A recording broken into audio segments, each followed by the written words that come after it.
Hello. हाय hi everyone. तो हम मानते हैं कि बहुत दिन बाद वीडियो बना रहे हैं। लगभग 1.5 महीना हो गया, उतना दिन से हम वीडियो भी नहीं बनाया है। और इसका कुछ कारण था, जैसे मैं कुछ दिन का ब्रेक लेना चाहता था ताकि मैं अपना जो गलतियां की हैं मैंने 2-3 महीने में उससे मैं कुछ सीख सकूं और उस चीज़ को मैं फिगर आउट कर सकूं। इसलिए मैंने 1 महीना का ब्रेक लिया था और उसमें मैंने कुछ किया है। उस सब के बारे में मैं बाद में किसी और वीडियो में बताऊंगा। पर आज का वीडियो में कुछ स्पेशल है, जो कि पहला 3 मंथ जो जब मैंने स्टार्ट किया था पिछला लगभग दिसंबर का 5 तारीख से मैंने 5 दिसंबर से मैंने बैंक निफ्टी को सीरियसली हर रोज़ ट्रेडिंग करने का सोच लिया था और हर रोज़ ट्रेडिंग कर रहा था। तो मैंने जो पहला 3 मंथ जो कि हम बिना ब्रेक का हर रोज़ ट्रेड करके जो चीज़ सीखें, जो गलतियाँ किए और देखिए, सीखने को हम लोग को तभी मिलता है जब हम लोग कुछ गलती करते हैं। मतलब शुरुआत में तो हम लोग गलती करके ही पता चलता है। तो और जो चीज़ हम सीखे हैं, जो चीज़ हम बहुत इंपॉर्टेंट है, और ऑप्शन ट्रेडिंग में घुसने से पहले आप सभी को ये चीज़ पता होना चाहिए। वो सब चीज़ हम आप लोगों को शेयर करने वाले हैं, और इनमें से 10 चीज़ें ऐसे हम फिगर आउट करके निकाले हैं जिसको हम आप लोगों के सामने रखना चाहेंगे। और ये वीडियो थोड़ा लंबा होने वाला है, तो हो सके तो थोड़ा आखिरी तक बने रहिए, क्योंकि आखिरी में मैं एक इंडिकेटर बताने वाला हूँ जो बहुत बेस्ट है। मतलब सीक्रेट है, बेस्ट है, सब मान लीजिए, बेटर आपके हिसाब से चलेगा और बेस्ट वर्क करता है। तो आखिरी तक बने रहिए। और तो चलिए स्टार्ट करते हैं। तो स्टार्ट करने से पहले हम अपना बताना चाहेंगे कि हम कैसे स्टार्ट किए थे। देखिए, जब हम यहाँ स्टार्ट किए थे 5 तारीख को, तब मेरा माइंड में ये था कि हम पैसा कमा लेंगे। मतलब इससे पहले हम थोड़ा बहुत कभी कभी ट्रेडिंग किए थे, पर मैंने लॉसेस उतना देखे नहीं थे। तो हमको लगता था कि हम पैसा कमा लेंगे और पैसा कमा के हम एक बाइक खरीदेंगे, ऐसा मेरा कुछ शौक था। तो मतलब मान लीजिए कि मेरा मेंटालिटी में बस पैसा कमाना ही था। कैसे कमाएंगे इसका मुझे कुछ पता नहीं था। बस हमको इतना सोच के आए थे कि हम सीरियसली ट्रेडिंग को लेंगे और सीरियसली हम यहाँ मेहनत करेंगे और सीरियसली सीखने की कोशिश करेंगे। सीखने के बाद हम लगे रहेंगे, भले लॉस हो या फिर कुछ भी हो, हमको बस सीखना है। सीखने के बाद हमको यहाँ पे कुछ कमाना है। इसको हम बिल्कुल एक ट्रेडर की तरह ही ले रहे थे, फुल टाइम ट्रेडर की तरह ले रहे थे। और ये सोच के हम यहाँ आए, और यहाँ आने के बाद हम क्या क्या चीज़ सीखें और क्या क्या चीज़ हम फेस किए, उस चीज़ के बारे में हम यहाँ डिस्कस करना चाहेंगे आप लोगों के सामने। तो पहला चीज़ जो हम यहाँ ऑप्शन चेंज या फिर ऑप्शन ट्रेडिंग करने के बाद मैंने सीखा, वो था टाइम डीके या फिर थीटा डीके के बारे में। तो पहले स्टोरी इस तरह की जाती है कि देखिए, जब मैंने 5 दिसंबर को जब मैंने स्टार्ट किया बैंक निफ्टी में, तो मैं ऑप्शन चेंज से स्टार्ट किया था। ऑप्शन चेंज से मतलब मेरा माइंड में था सॉरी। तो मेरा माइंड में ये था कि आज लगा देते हैं, 5,000 रुपये लगाते हैं, ज़्यादा से ज़्यादा क्या होगा, हम जब मेरा प्रॉफिट होगा तो हम निकल जाएंगे। और ज़्यादा से ज़्यादा जाएगा तो कितना जाएगा, पूरा तो जीरो होने वाला है नहीं, पूरा पैसा तो जीरो होने वाला है नहीं। मेरा 5,000 ही लगा, वो डबल भी हो सकता है, ट्रिपल भी हो सकता है, कुछ भी हो सकता है। हम वो निकलने पे मेरे पे है। और अगर ज़्यादा देर तक अगर लगेगा कि ऊपर नहीं जा रहा है, मेरा लॉस ही है, तो हम और थोड़ा देर तक रुक लेंगे, देखते हैं कभी ना कभी तो ऊपर जाएगा ही, कभी ना कभी तो मेरा प्रॉफिट में आएगा। जब प्रॉफिट में आएगा तब निकल लेंगे। तो यही सोच के हम आए थे। तो सबसे पहला चीज़ जो हम सीखने का कोशिश किया और जिसके साथ हम ट्रेडिंग में घुसे थे, वो था ऑप्शन चेन का स्टडी करके।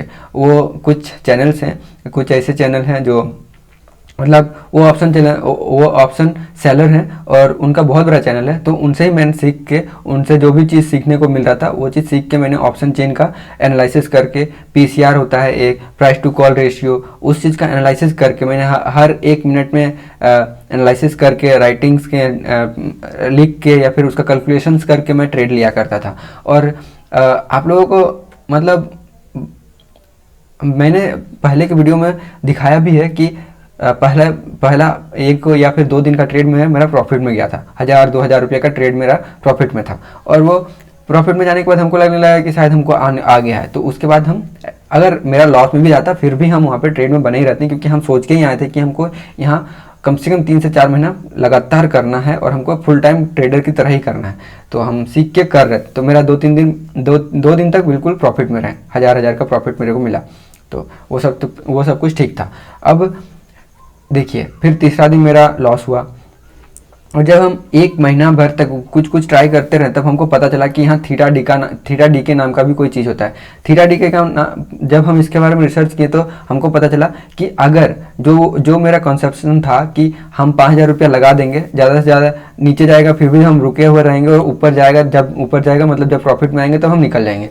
तो ऐसा मेरा सोच था, और ऐसा सोच के हम 2-3 दिन प्रॉफिट में गए भी। लेकिन इसमें हमको पता चला कि टाइम डीके के बारे में बाद में, और फिर पता चला कि ये बिल्कुल गलत है। गलत इसलिए है क्योंकि देखिए, जब अगर मंडे को हम लोग अगर कोई प्राइस लेते हैं, कोई प्राइस पे अगर ऑप्शन में अगर कोई ऑप्शंस को खरीदते हैं, बाई करते हैं, ठीक है, तो उसको अगर हम फ्राइडे तक रहने दिए और अगर वो हमारा अगर लॉस में ही है तो वो जीरो हो जाएगा। वहाँ पे बने रहने से हम लोग का अपने आप धीरे धीरे घटते जाएगा, मतलब उसका वो जो प्राइस का ऑप्शन का जो प्राइस है वो धीरे धीरे घटते जाता है। उसी घटने को बोलते हैं टाइम डिके। ये इवेंचुअली घटते जाएगा, जैसे कि मंडे को अगर 400 है तो फिर हो जाएगा, ट्यूसडे को हो जाएगा 350, फिर वैसे ही 300, फिर 200, फिर फ्राइडे को थर्सडे को लास्ट में आते आते अगर वो उस प्राइस तक अगर बैंक निफ्टी नहीं है तो वो पूरा जीरो हो जाएगा। तो ये चीज़ मेरे को पहला चीज़ पता चला था। तो देखिए, तो इसलिए हम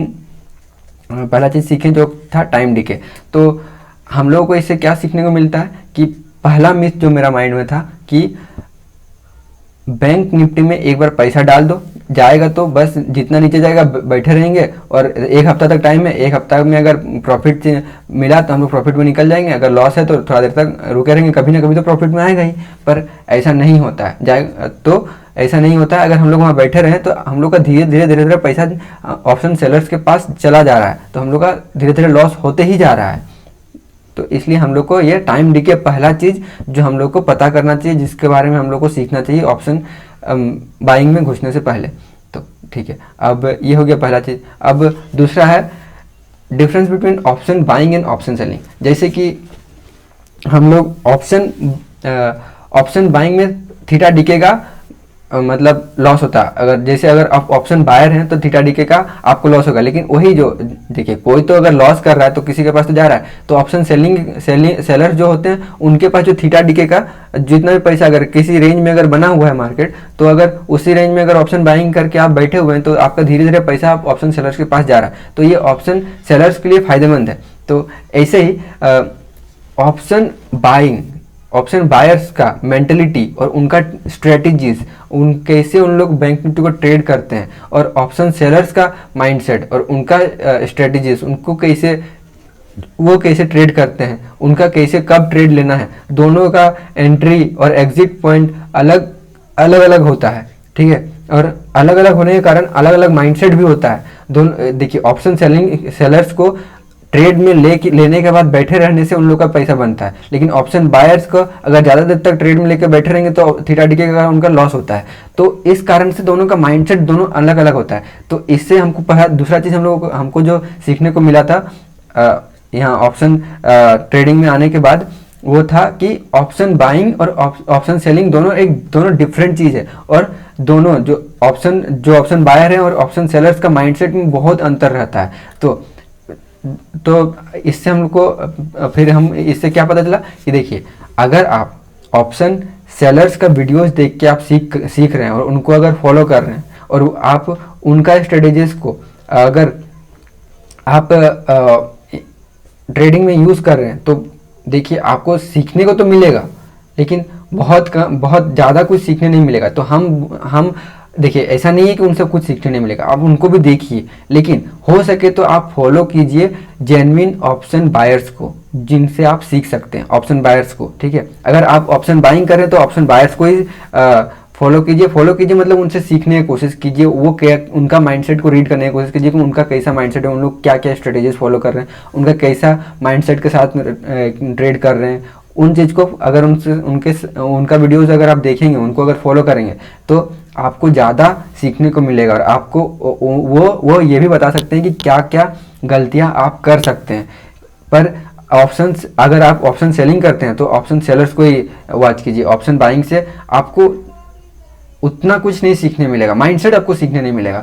तो हो सके तो जेन्युइन ऑप्शन बायर्स या फिर जेन्युइन ऑप्शन सेलर्स को ढूंढने की कोशिश कीजिए अकॉर्डिंग टू आप जो कर रहे हैं। अगर आप ऑप्शन बाइंग कर रहे हैं तो आप ऑप्शन बायर को ढूंढिए, और अगर ऑप्शन सेलिंग कर रहे हैं तो ऑप्शन सेलर्स ढूंढिए। इसका मतलब ये नहीं कि हम ऑप्शन बाइंग कर रहे हैं तो ऑप्शन सेलर्स का वीडियो कभी देखेंगे ही नहीं, ऐसा नहीं है। आपको सीखना है, उनका भी मेंटेलिटी जानना है, क्योंकि अगर ऑप्शन सेलर्स का जब लूज करते हैं तभी ऑप्शन बायर्स का गेन होता है। तो आपको ये भी पता रहना चाहिए कि वो कब डरते हैं, तो उसके लिए भी आपको ऑप्शन सेलिंग का वीडियो देखना चाहिए, पर उनको फॉलो नहीं करना है। मतलब फॉलो मतलब उनके स्ट्रेटेजीज को अंधे फॉलो नहीं करना है, समझे। तो ये था, ठीक है, ऑप्शन बाइंग और ऑप्शन सेलिंग में डिफरेंस दूसरा वाला था, ठीक है। अब तीसरा चीज जो हम सीखे थे वो ये था कि ऑप्शंस बायर का मनी तभी बना सकते हैं जब मार्केट मोमेंटम में हो। जैसे option buyers can make money only in momentum. देखिए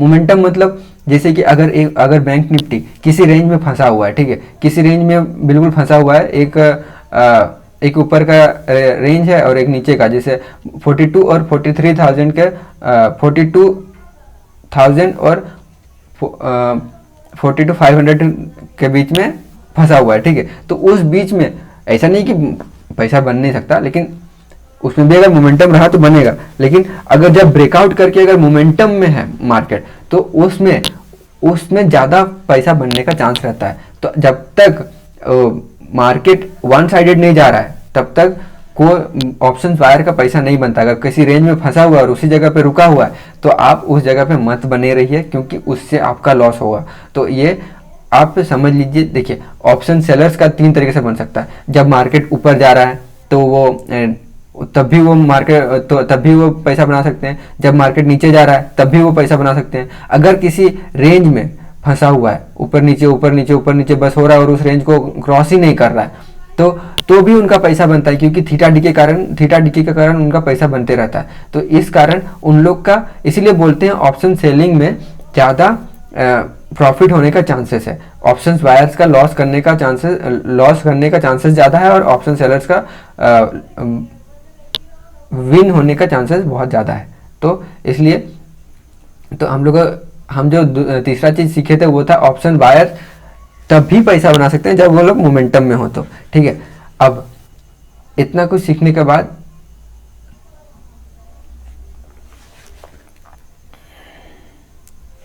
ठीक है, उसके बाद फिर चौथा था stop loss. Stop loss is your best friend, ठीक है।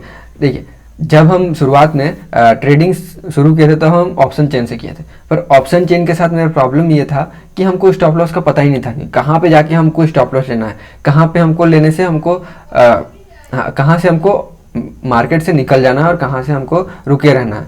तो ये जो स्टॉप लॉस के बारे में पता करना आपके लिए, देखिए स्टॉप लॉस आपका बेस्ट फ्रेंड है, ये आपको बचाता है। देखिए आप अपना पैसा, आपके पास अगर 5,000 रुपया है तो आप अपना लॉस डिसाइड कर सकते हैं। आपके पास अगर 50,000 रुपया है तो आप अपना लॉस डिसाइड कर सकते हैं कि हम 500 रुपया ही किसी को देंगे।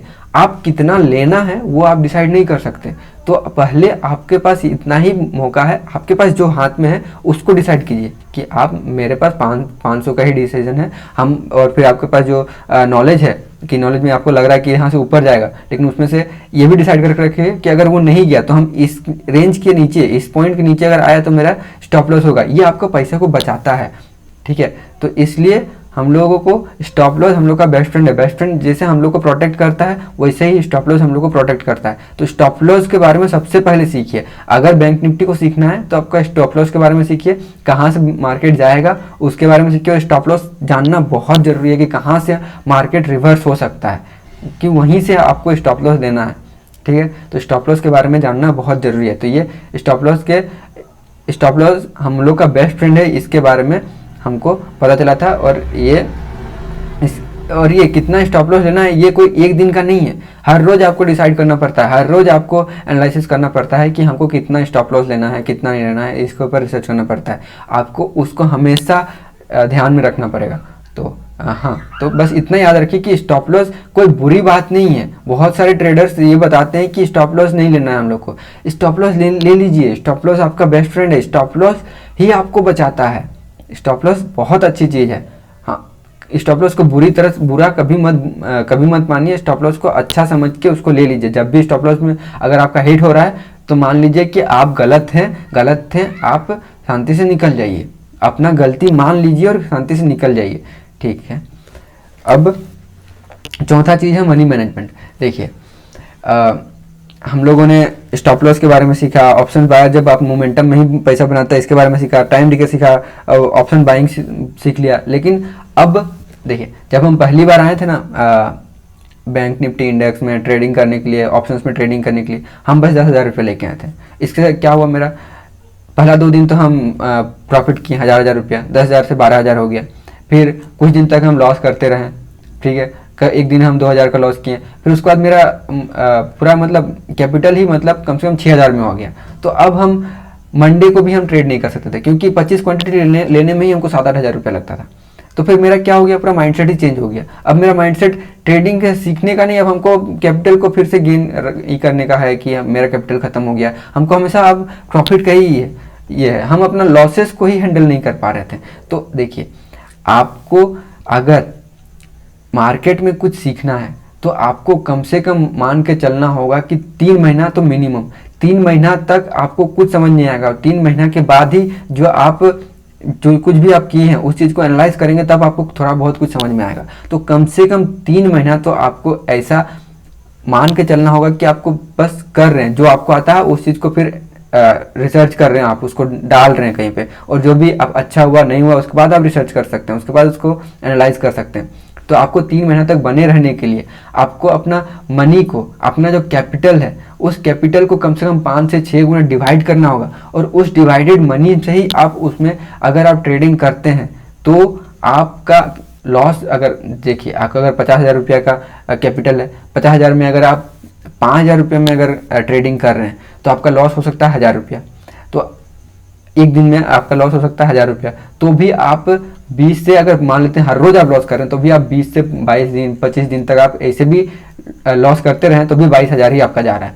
तो भी आप 2 महीने तक काम कर सकते हैं। आप ऐसा नहीं होगा कि आप एक दिन में अगर आपका लॉस हो गया तो आप अगला दिन से आप ट्रेडिंग करने के लायक ही नहीं है, ऐसा नहीं हो सकता ना। तो इससे आपका ये होता है कि आपको बस 50,000 रुपया है, वो 50,000 रुपये को देख के आपको लगता है कि अगर मेरा 1,000 रुपये गया भी है तो अगला दिन हम फिर से 5,000 रुपये का ट्रेड करेंगे। ट्रेड करने के लिए मेरे पास कैपिटल फिर भी बचा हुआ है, उससे मेरा 1,000 रुपये वापस आ जाएगा। इससे आप लॉस में नहीं रहेंगे, इससे आप सीखने पर ज़्यादा ध्यान देंगे।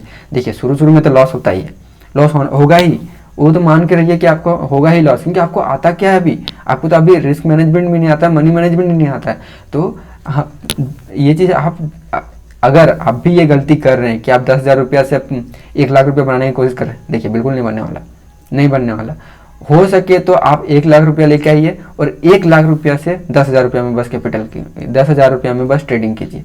अगर देखिए मिनिमम तो कम से कम 50,000 रुपया चाहिए, 50,000 रुपया लेके आइए। 50,000 रुपया के बाद उसमें से एक क्वांटिटी के साथ सीखने के लिए बस ट्रेडिंग कीजिए, ये बेस्ट है। उससे नीचे बिना उसका कुछ हो नहीं सकता। तो मनी मैनेजमेंट के बारे में ध्यान दे के आराम से इसके बारे में सीखिए और कुछ एक कैपिटल पहले आप इकट्ठा कर लीजिए, उसके बाद ही यहाँ पे ट्रेडिंग कीजिएगा। छोटा मोटा कैपिटल से आप उसी में रहेंगे कि मेरा जाएगा तो 5,000 जाएगा, आएगा तो 15,000 आएगा। ऐसा 1-2 दिन होता है, हर रोज नहीं होता है, बहुत कम होता है। हाँ, आपका शायद 8 दिन में एक दिन 5,000 का 15,000 जरूर हो जाएगा, पर 8 दिन में 6 दिन आपका 5,000 का जीरो जरूर हो जाएगा।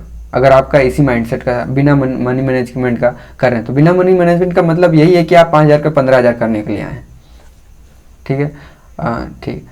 और हाँ, अगर आप मनी मैनेजमेंट को नहीं करेंगे ना तो आपका कभी ये माइंडसेट होगा ही नहीं कि हमको कुछ सीखना है। क्योंकि अगर आप 1,00,000 रुपया आपके पास कैपिटल है और आप अगर 1,00,000 रुपये में अगर ट्रेड कर रहे हैं तो आप बस ये सोचते रहेंगे कि मेरा कब प्रॉफिट होगा। और अगर आपका कहीं लॉस हो गया 20,000 रुपया का, तो आप उसको रिकवर करने का सोचेंगे, ये नहीं सोचेंगे कि हमको क्या सीखने को मिला, समझे।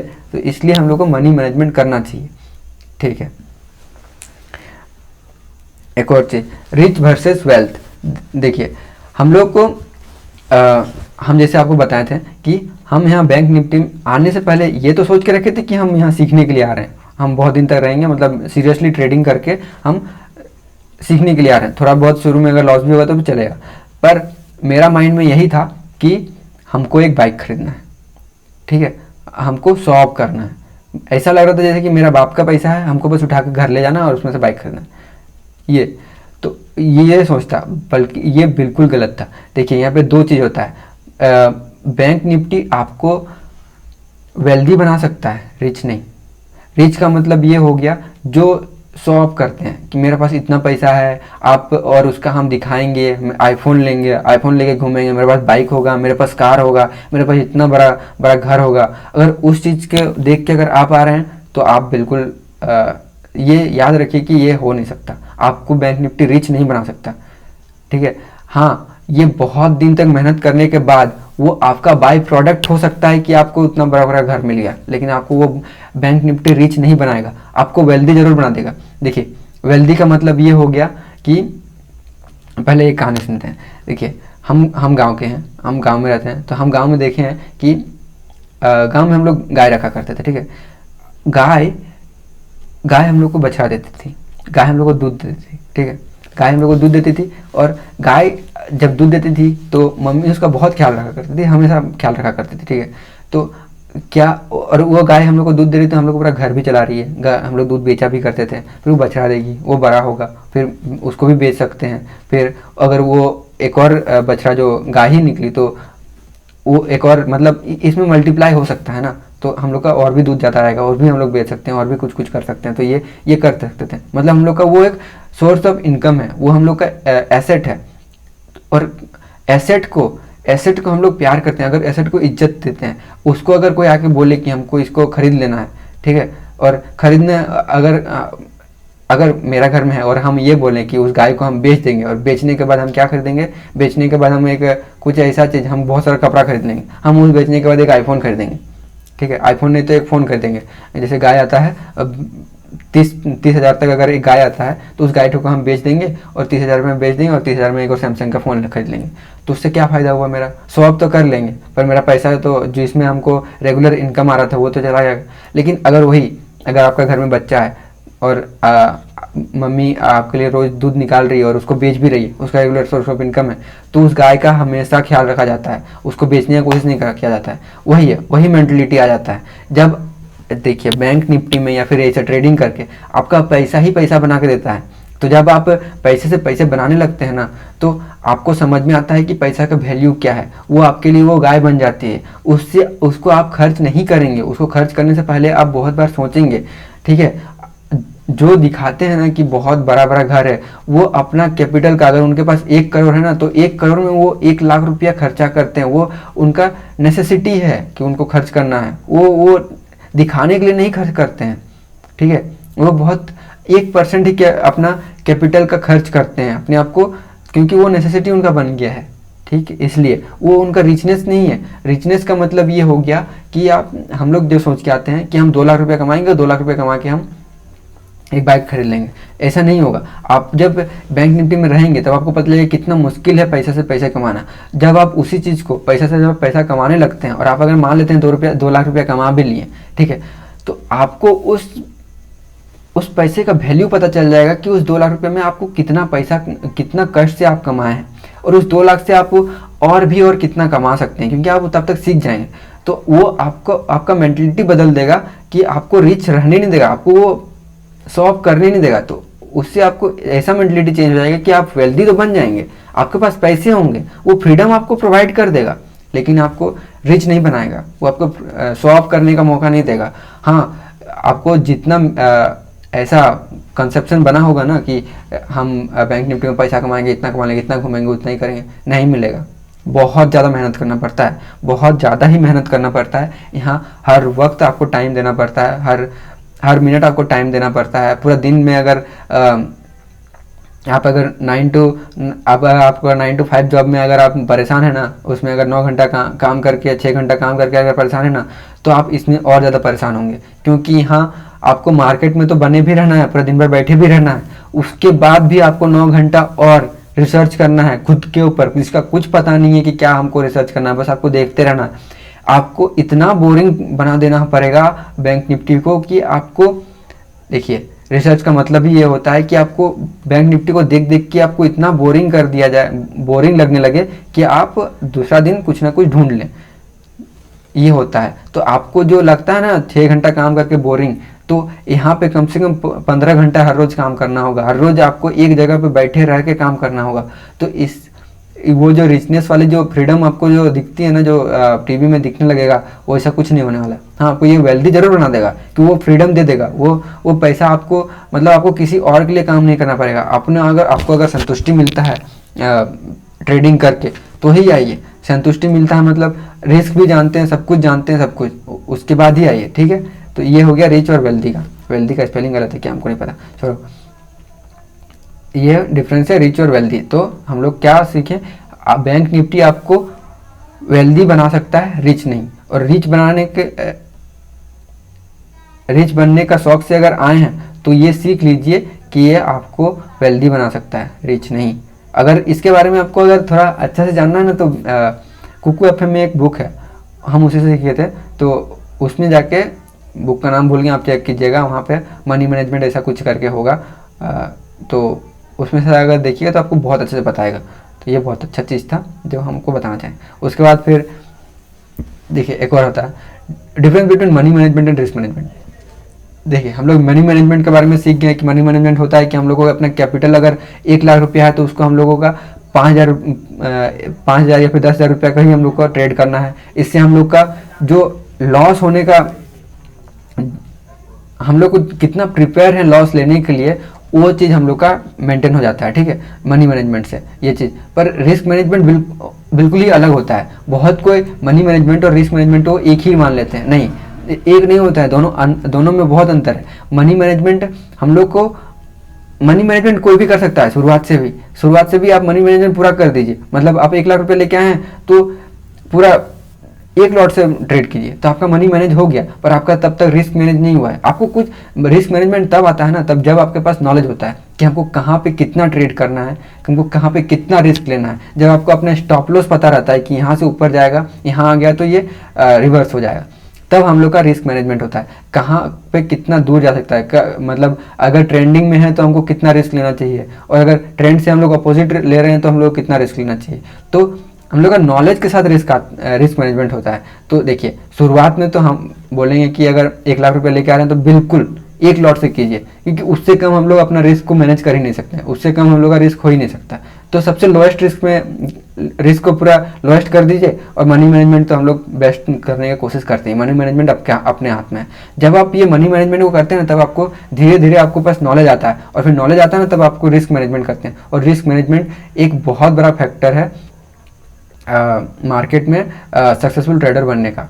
तो ये है रिस्क मैनेजमेंट और मनी मैनेजमेंट का डिफरेंस।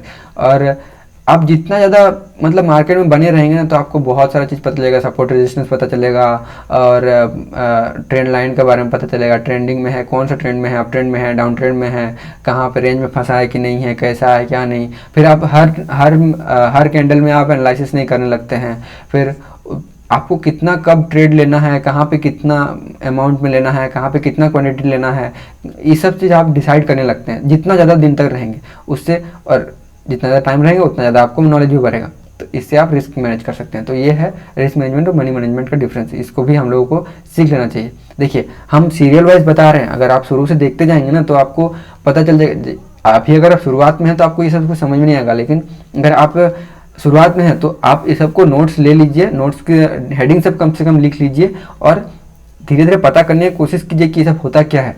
क्योंकि हम जब आए थे तो हम कोई बताने वाला नहीं था ऐसा, और हम इसके कारण बहुत झेलाए हैं, 3 महीने तक झेलाए हैं। पूरा दिन सुबह से शाम तक कम से कम हर रोज 12 घंटा हर रोज टाइम दिए थे, तब जाके इतना कुछ ट्रेड लेने के बाद हमको तब समझ में आया कि क्या होता है क्या नहीं। ठीक है, अब दूसरा, हाँ ये चीज़ बहुत दिन तक दिमाग खपाने के बाद हमको ये समझ में आया था कि हम जो बैंक निफ्टी होता है वो ऊपर और नीचे जाता है, तो ये करता कौन है भाई। जैसे हम लोग स्टॉक्स में अगर कहीं बायर्स ज़्यादा हैं, अगर स्टॉक्स में बहुत ज़्यादा बाइंग हो रहा है तो वो स्टॉक्स ऊपर जाने की कोशिश करता है, और अगर वहाँ से बहुत ज़्यादा अगर सेलिंग हो रही है तो वो नीचे आने की कोशिश करता है।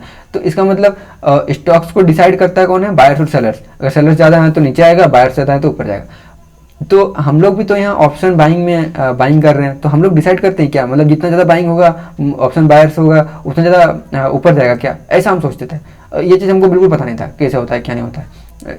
हो ऐसा देखिए हम लोग तो बाइंग कर रहे हैं ना, तो इसको क्या कहाँ कौन इफेक्ट करता है, मतलब अगर एक ही बार में अगर बहुत सारा ऑप्शन बाइंग किया कर लिया गया तो क्या होगा, कुछ होगा या फिर नहीं होगा। तो कहाँ पे कर रहा, कहाँ पे सबसे ज़्यादा बाइंग होता है वो सब अगर पता चले तब तो मज़ा आएगा ना, तब तो हम लोग को पता चलेगा कि मोमेंटम मिलेगा कि नहीं मिलेगा।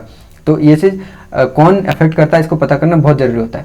तो हम बहुत दिन तक देखने के बाद हमको पता चला कि बैंक निफ्टी को अफेक्ट राइटर्स करते हैं, ऑप्शंस बायर नहीं। इसका मतलब हम समझाते हैं। देखिए राइटर्स होते हैं दो तरह के, कॉल राइटर्स और पुट राइटर्स, ठीक है। कौन कैसा अफेक्ट करता है बाद में बताएंगे। कॉल राइटर्स और पुट राइटर्स, देखिए अगर बैंक निफ्टी नीचे जा रहा है, ठीक है, बैंक निफ्टी अगर नीचे जा रहा है तो इसका मतलब ये है कि पुट राइटर्स बहुत ज़्यादा राइटिंग कर रहे हैं, मतलब ऊपर की साइड राइटिंग कर रहे हैं, वो सेल नहीं कर रहे हैं। ये स्टॉक से बिल्कुल अलग होता है, सेल नहीं कर रहे हैं।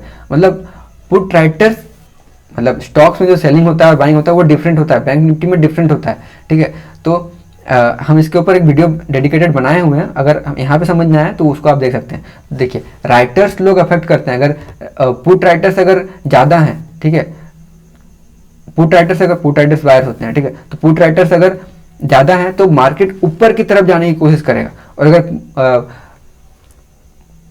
अगर कॉल राइटर्स ज़्यादा हैं तो वो नीचे की तरफ आने की कोशिश करेगा। तो ये है, तो इसको फिर हम लोग ऑप्शंस बायर्स क्या डिसाइड करते हैं।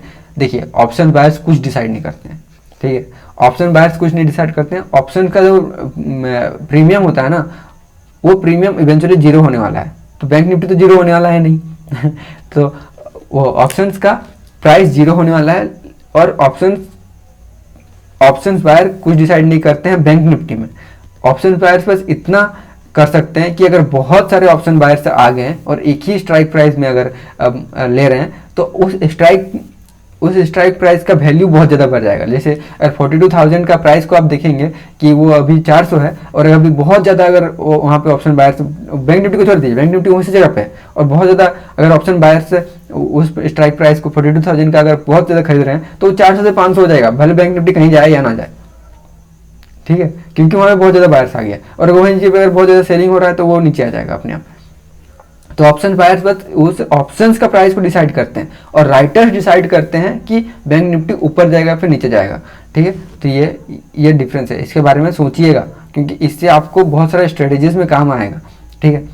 और उसके बाद उसी का ये एक्सटेंशन है, कौन है बायर और कौन है सेलर। देखिए पुट राइटर्स जो हम लोग अगर मार्केट नीचे जाता है तो हम लोग पुट खरीदते हैं, ठीक है, लेकिन उल्टा होता है राइटर्स के साथ।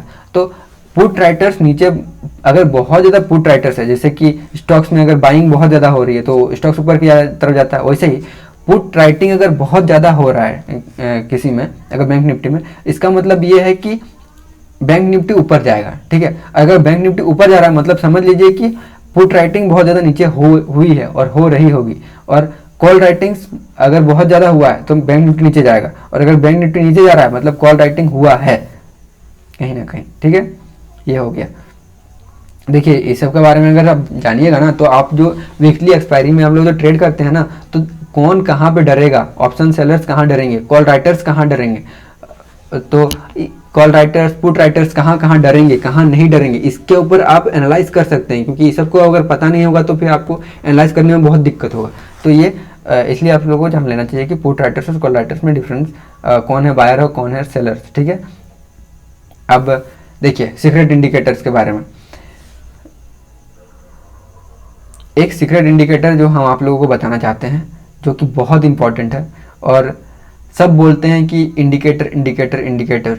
देखिए ऑप्शन सेलर्स का थीटा डीके होता है, ठीक है, इसलिए वो कोई भी इंडिकेटर लगा के, अगर मूविंग एवरेज का भी इंडिकेटर ऊपर जा रहा है तो ऊपर में हम लोग बाय करके बैठे रह सकते हैं। लेकिन ऑप्शन बायर्स को मोमेंटम चाहिए, आपको उनके साइकोलॉजी को रीड करना होगा, मार्केट का साइकोलॉजी को रीड करना होगा, कहाँ पे बहुत ज़्यादा मोमेंटम मिलेगा उसको, उसके हिसाब से आपको ट्रेड लेना होगा, वो चीज़ आपको देखना होगा, तब जाके आपका प्रॉफिट होगा। तो आपके लिए बेस्ट रहेगा कि आप उस साइकोलॉजी को समझें, और उस साइकोलॉजी को समझने के लिए आपको मार्केट में बने रहना होगा। तो बेस्ट और सबसे बेस्ट इंडिकेटर बैंक निफ्टी का अगर कोई है तो वो आप हैं। आपके लिए सबसे बेस्ट इंडिकेटर आप खुद हैं। आप खुद हैं और उसको आप बेटर से बेटर बना सकते हैं जब आप टाइम देंगे। अगर इसको हम लोग मैथमेटिकल फॉर्म में अगर बताएं तो ये होता है best indicator is directly proportional to the time spend in live market into the time spend outside the market. इसका मतलब डायरेक्टली प्रोपोर्शनल मतलब आप जितना लाइव मार्केट में जितना टाइम दे रहे हैं, देखिए लाइव मार्केट में आपको पूरा का पूरा बने रहना होगा, आपको इंतजार करना होगा, आपको क्या एनालाइज करना होगा, क्या हो रहा है क्या नहीं हो रहा है, क्या हो सकता है। और उसके साथ साथ उसके बाद जो मार्केट खत्म हो गया उसके बाद अगले दिन का मेहनत, फिर आज को क्या किया उसको एनालाइज करना, क्या हुआ क्या नहीं होगा कल को उसको एनालाइज करना, फिर रिसर्च करना, सब कुछ करना, उसको फिर अपना स्ट्रेटेजीज पे ध्यान देना, कल को क्या करेंगे उसके ऊपर रिसर्च करना। उतना जो टाइम दे रहे हैं उसको इनटू करेंगे, जो होगा वो डायरेक्टली प्रोपोर्शनल है इन दोनों का। और अब डायरेक्टली प्रोपोर्शनल को हटाएंगे, अगर कांस्टेंट आएगा वो कांस्टेंट आप है, कांस्टेंट आपका, आप कितना तेजी से ग्रैब कर पा रहे हैं सबको, उसके ऊपर डिपेंड करता है। मान लीजिए कि आप ही बेस्ट इंडिकेटर हैं। आप जितना अपने आप को टाइम देंगे, अपने आप पे जितना ज़्यादा वर्क करेंगे कि आप कितना ज़्यादा डिसिप्लिन्ड हैं, आप कितना ज़्यादा बैठ रहे हैं मार्केट में, आप कितना ज़्यादा रिसर्च कर रहे हैं, आपका दिमाग कैसा है, दिमाग मतलब आपका इमोशंस कैसा है, आप कैसे इमोशन के साथ आ रहे हैं, वो बेस्ट है। वही सबसे बेस्ट इंडिकेटर है बैंक निफ्टी ऑप्शन बाइंग में। इसको कोई भी इंडिकेटर बीट नहीं कर सकता। कोई भी इंडिकेटर इससे बढ़िया कोई भी कॉल नहीं दे सकता। कॉल मतलब कि कहाँ बाय करना है कहाँ सेल करना है, वो सब कोई नहीं बता सकता। और ये बेटर से बेटर होते जाता है टाइम के साथ। आप कितना दिन से बैंक निफ्टी में हैं, आप कितना दिन से ट्रेड कर रहे हैं, इसलिए आपका इसी को बोलते हैं एक्सपीरियंस। यही है सीक्रेट इंडिकेटर और यही इंडिकेटर आपको पैसा बना के देगा। और इसीलिए अपने आप पे भरोसा कीजिए और काम करने का कोशिश कीजिए और रिसर्च करने का कोशिश कीजिए। ये था एक सीक्रेट इंडिकेटर। और एक और चीज़ जो था, जो हम यहाँ पे लिखे नहीं है, वो था कि अपना always right your plans and implement without emotions. देखिए आप जो किए ना उस चीज़ को जितना हो सके लिखिए। मतलब लिखने में भी बहुत, इसमें भी आपको वर्क करना पड़ेगा। हम लोग अपना प्लान्स को लिखते नहीं हैं। जब तक आप अपना प्लान्स को लिखेंगे नहीं ना, उसको इम्प्लीमेंट नहीं कर पाएंगे। आधा काम आपका तभी हो जाएगा जब आप, क्या आपका रूल्स है, कोई प्लान्स को कल को जो आप करने वाले हैं वो क्या रूल्स रहेगा, क्या होगा, तो आप लेंगे, कहाँ निकलेंगे कहाँ नहीं निकलेंगे, उस चीज़ को आप लिखेंगे ना। और फिर आप लिखने के बाद फिर बताएंगे कि आप उसको फुलफिल किए कि नहीं, उसको ग्रीन टिक देंगे, यस या नो लिखेंगे। उस चीज़ को आप लिखने लगेंगे, फिर आपको जब 1 महीना 2 महीने बाद एनालाइज करेंगे तब आपको दिखेगा कि आपको क्या क्या गलती हुआ है। और अब आप जब लिखने लगते हैं ना, तो देखिए हम लोग ऐसे जब मन में जब कोई चीज़ देखते हैं तो कभी कभी हम लोग खुद को भी झूठ बोलते हैं, बहुत ज़्यादा हम लोग खुद को झूठ बोलते हैं। लेकिन आप जब लिखने लगेंगे ना तो आप खुद से झूठ नहीं बोल पाएंगे। इसलिए आप लिखने की आदत बनाइए। और अगर आपका प्लान आप अगर कल के लिए कोई प्लान बना के रखें तो उस प्लान को लिख लीजिए। जितना देर लगे, शुरू में बहुत टाइम लगता है, 1 पेज लिखने में बहुत टाइम लगता है। मतलब अपना जो थिंकिंग है उसको पेपर में डालना बहुत मुश्किल है। और एक बार अगर आपको उसका आदत लग गया तो वो आसान हो जाता है। लेकिन जो भी है उसको जितना टाइम लगे उसको लिख लीजिए। उसको लिखने के बाद फिर सुबह को एक बार देखिए कि हाँ ये हमको करना है, आज अगर ये हुआ तो हम करेंगे, भले कुछ भी हो जाए, हम इसके ऊपर मेहनत किए हैं, हम करेंगे, भले मेरा स्टॉप लॉस हो या फिर टारगेट हिट हो, कुछ फर्क नहीं पड़ता हमको। अगर स्टॉप लॉस भी हुआ तो भी आके फिर एक और ट्रेडिंग जर्नल बनाइए कि हाँ आज हम अपना प्लान पे फुलफिल किए कि नहीं किए। उसके बाद यस लिखिए, ये मत बोलिए कि हाँ हम कर लिए, आज को कर लिए बहुत अच्छा है, ऐसा नहीं। उसको लिखिए कि हाँ पेपर में आज का डेट लगा के यस हम आज का किए। इसमें आपको सेटिस्फेक्शन होगा। सेटिस्फेक्शन के साथ साथ जब आप नो लिखेंगे ना तो तब आपको गिल्टी फील होगा कि नो लिखना पड़ रहा है हमको। तब आप, हम लोग जैसे अगर नहीं लिखेंगे ना आप तो कभी कभी बोलेंगे एक ही दिन तो नहीं किए, क्या हो गया, ऐसा हम लोग करते हैं। तो अपने आप को धोखा नहीं दे पाएंगे अगर आप लिखेंगे तो। और अगर आप नहीं लिखेंगे तो हम लोग, आपको ही पता है, हमको पता है हम लोग कितना धोखा देते हैं अपने आप को। सबसे ज़्यादा झूठ तो हम लोग खुद से ही बोलते हैं, दूसरों का तो छोड़ ही दीजिए। आज को हमको स्कूल जाने का मन नहीं है, पेट दर्द कर रहा है, भले नहीं कर रहा है, लेकिन थोड़ा देर बाद हम लोग अपना दिमाग को बना लेते हैं कि हाँ कर रहा, और मुंह बना लेते हैं कि हाँ बहुत ज़्यादा बुखार है। वो मम्मी को भी लगने लगता है कि हाँ सच में बुखार है। ऐसे तो ना, उन लोगों को पता नहीं है, उन लोग क्या कभी किए नहीं थे क्या बचपन में कि उन मम्मी पापा का भी तो कभी बचपन होगा, उन लोग भी तो पेट दर्द का बहाना किए होंगे, उन लोगों को भी तो पता है, लेकिन फिर भी आपका, क्योंकि आपने खुद से झूठ बोल दिया है, आपका अपना चेहरा में दिखने लगा है कि आपको शायद कुछ बीमार है, उस चीज़ को आपकी मम्मी हैंडल नहीं कर पाते, इसलिए वो चीज़ हो रहा था। तो हम लोग खुद से सबसे ज़्यादा झूठ बोलते हैं। तो उस झूठ को बोलने से अगर आपको, ठीक है मानते हैं, नो ही बोलना है ना कि आज आपका आप प्लान को फुलफिल नहीं किए, ठीक है मत कीजिए, नो लिख दीजिए बस, क्या है 6 दिन के बाद देखिएगा कि कितना नो लिखे हैं। अगर सबके सब नो लिखे हैं और अगर सब में अगर लॉस हुआ है तो कम से कम खुद को दोष तो दे पाएंगे कि हम कुछ भी प्लान्स को हम एग्जीक्यूट ही नहीं किए थे, तो क्या लॉस ही तो हुआ है, और उस प्लान्स को तो नहीं दोष देंगे ना। ठीक है, ये था।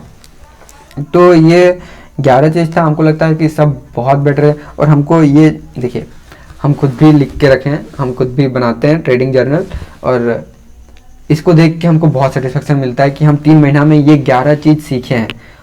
इस चीज़ को आप भी लिख लीजिए और इसको सीखने की कोशिश कीजिए अगर आप न्यू ट्रेडर हैं तो ये था आज का वीडियो। और हाँ, बहुत दिन बाद वीडियो बना रहे हैं, लगभग 2 महीना हो गया। हम ये सोचे थे कि ये इस महीना का शुरुआत में ही बना देंगे, पर आपको जैसे कि हम बताए थे कि हम एक महीना का हम ब्रेक लिए थे खुद को ही सीखने के लिए, पर उस ब्रेक लेने के बाद हमको पता चला कि हम तो सब कुछ भूल गए, सब कुछ हमको सीखना पड़ेगा। तो हम अनजाते तो कुछ भी वीडियो बना सकते हैं, उस सबको बनाना पड़ा, लिखना पड़ा, हमको खुद से कुछ मेरे लिए भी करना पड़ा। तो वो सब चीज़ हम बताने के लिए फिर आज को ये कर रहे हैं।